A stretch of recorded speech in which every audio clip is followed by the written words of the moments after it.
Farzandingizning ruhiyatini siz ko'tarasiz va aynan siz uni sindirasiz. Uning shaxsiyatini chil-chil qiladigan ham, uni lider qiladigan ham aynan sizsiz.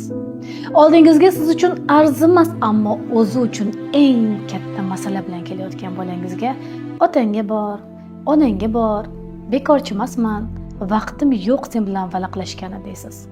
Unutmang, aslida siz bir derazasiz.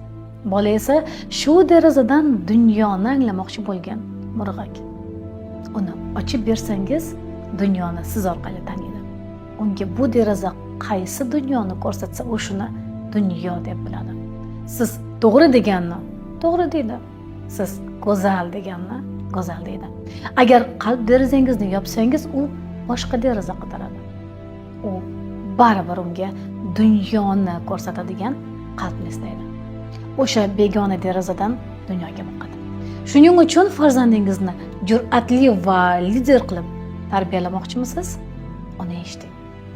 Shunda sizning bolangizni butun dunyo eshitadi. Aslida u dunyo eshitgulik farzand. Shunday emasmi?